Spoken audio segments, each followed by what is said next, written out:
The Burgess Animal Book for Children by Thornton W. Burgess. Chapter 21.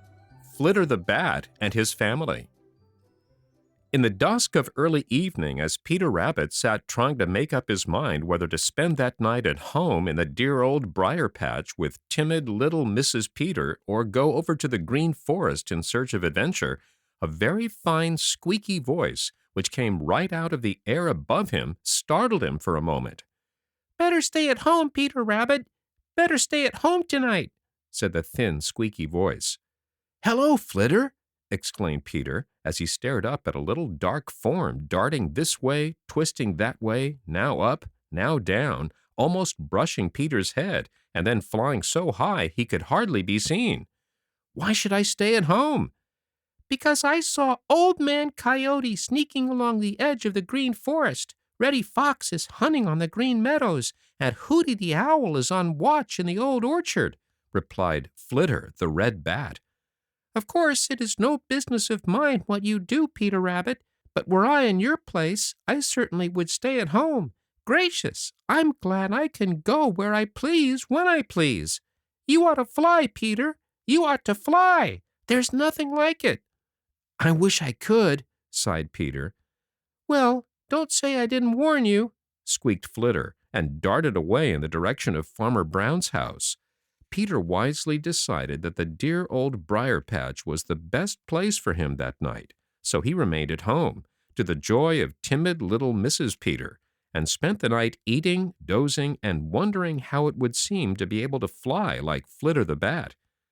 Flitter was still in his mind when he started for school the next morning, and by the time he got there, he was bubbling over with curiosity and questions. He could hardly wait for school to be called to order. Old Mother Nature noticed how fidgety he was. "What have you on your mind, Peter?" she asked. "Didn't you tell us that the shrew family and the mole family are the only families in this country in the order of insect eaters?" asked Peter. "I certainly did," was the prompt reply. "Doesn't Flitter the Bat live on insects?" asked Peter. Old Mother Nature nodded. "He does," she said. "In fact, he lives altogether on insects."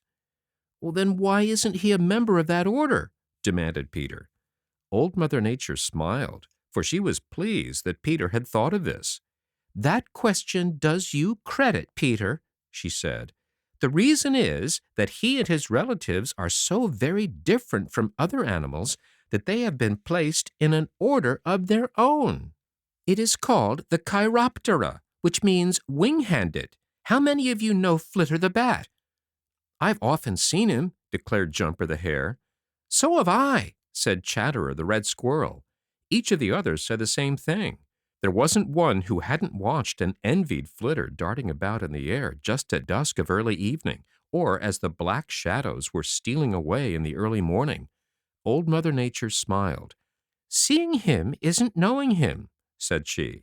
"Who is there who knows anything about him and his ways, save that he flies at night and catches insects in the air?" She waited a minute or two, but no one spoke. The fact is, there was not one who really knew anything about Flitter. "It is one of the strange things of life," said she, "that people often know nothing about the neighbors whom they see every day.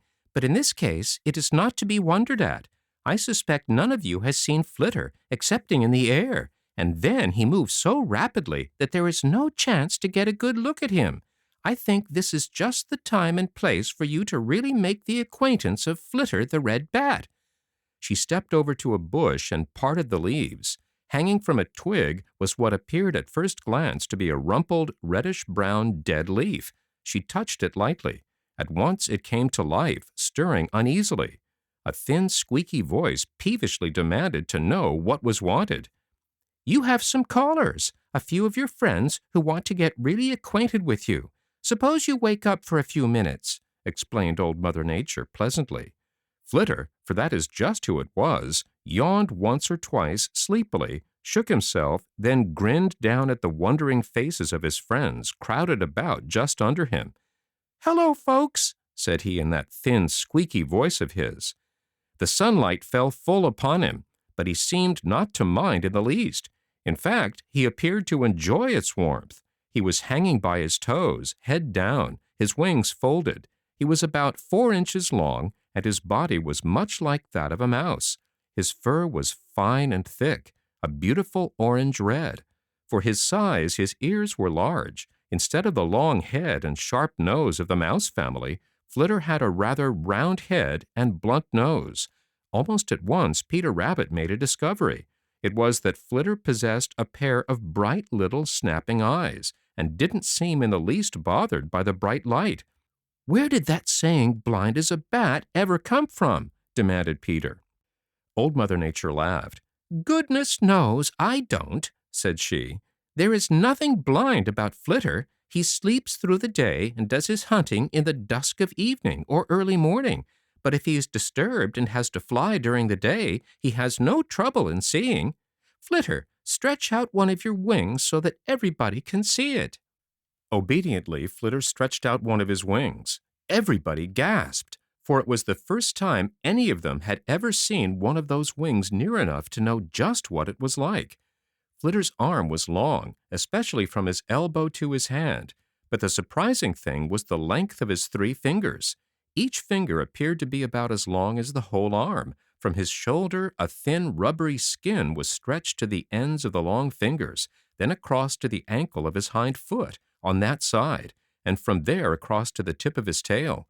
A little short thumb with a long curved claw stuck up free from the edge of the wing. "Now you can just see why he is called wing-handed," explained Old Mother Nature, as Flitter folded the wing. In a minute he began to clean it. Everybody laughed, for it was funny to watch him. He would take the skin of the wing in his mouth and pull and stretch it as if it were rubber. He washed it with his tiny tongue. Then he washed his fur. You see, Flitter is very neat. With a little claw of his thumb, he scratched his head and combed his hair. All the time he remained hanging head down, clinging to the twig with his toes. "Where is Mrs. Flitter?" asked Old Mother Nature. "Don't know," replied Flitter, beginning on the other wing. "She's quite equal to looking after herself, so I don't worry about her."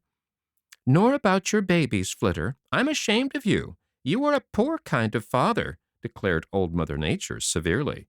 "If you don't know where to find your family, I'll show you." She stepped over to the very next tree, parted the leaves, and there, sure enough, hung Mrs. Flitter, fast asleep, and clinging to her were 3 of the funniest babies in all the great world. All were asleep, and Old Mother Nature didn't awaken them. As for Flitter, he seemed to take not the slightest interest in his family, but went right on with his toilet. "Flitter the Red Bat is one of the best known of the whole family in this country," said Old Mother Nature, as they left Flitter to resume his nap. "He is found from the east to the far west, from ocean to ocean. Like the birds, he migrates when cold weather comes, returning in the early summer.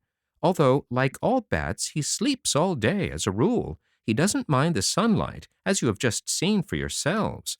Sometimes, on dull, dark days, he doesn't wait for evening, but flies in the afternoon. Usually, he is the first of the bat family to appear in the evening, often coming out while it is still light enough to show the color of his red coat. No other member of his family has a coat of this color. Some people call him the tree bat. After seeing him hang over there, I think you can guess why. He rarely goes to a cave for his daytime sleep, as most of his relatives do, but hangs by his toes from a twig of a tree or bush, frequently not far from the ground, just as he is right now. As all of you who have watched him know, Flitter is a swift flyer. This is because his wings are long and narrow. They are made for speed. I want you to know that the bats are among the most wonderful of all my little people. Few, if any, birds can equal them in the air because of their wonderful ability to twist and turn. They are masters of the art of flying. Moreover, they make no sound with their wings, something which only the owls among the birds can boast of. You all saw the 3 babies clinging to Mrs. Flitter. Most bats have but 2 babies at a time, occasionally only 1, but the red bat and his larger cousin, the hoary bat, have 3 or 4. Mrs. Flitter carries her babies about with her until they are quite big. When they are too large to be carried, she leaves them hanging in a tree while she hunts for her meals. Flitter has many cousins. One of these is the little brown bat, one of the smallest members of the family and found all over the country. He is brown all over. He's sometimes called the cave bat because whenever a cave is to be found, he sleeps there. Sometimes great numbers of these little bats are found crowded together in a big cave. When there is no cave handy, a barn or hollow tree is used. Often he will creep behind the closed blinds of a house to spend the day. Very like this little fellow in color is his cousin, the big brown bat, called the house bat and the Carolina bat. He is especially fond of the homes of men. He is a little bigger than the red bat. While the latter is one of the first bats to appear in the evening, the former is one of the last, coming out only when it is quite dark. He is also found all over the country. The silvery bat is of nearly the same size and in many places is more common than any of its cousins. The fur is dark brown or black with white tips, especially in the young. From this it gets its name. One of the largest and handsomest of the bat cousins, and one of the rarest, is the hoary bat. His fur is a mixture of dark and light brown tipped with white. He's very handsome. His wings are very long and narrow, and he is one of the most wonderful of all flyers. He is a lover of the green forest and does his hunting high above the treetops, making his appearance late in the evening. Like the red bat, he spends the hours of daylight hanging in a tree. Down in the southeast is a member of the family with ears so big that he's called the big-eared bat. He's a little chap, smaller than the little brown bat, and his ears are half as long as his head and body together. What do you think of that? For his size, he has the biggest ears of any animal in all this great country. All members of the bat family are drinkers, and usually the first thing they do when they start out at dusk is to seek water. All live wholly on insects, and for this reason, they are among the very best friends of man. They eat a great number of mosquitoes. They do no harm whatever, which is more than can be said for some of the rest of you little folks. Now, who shall we learn about next?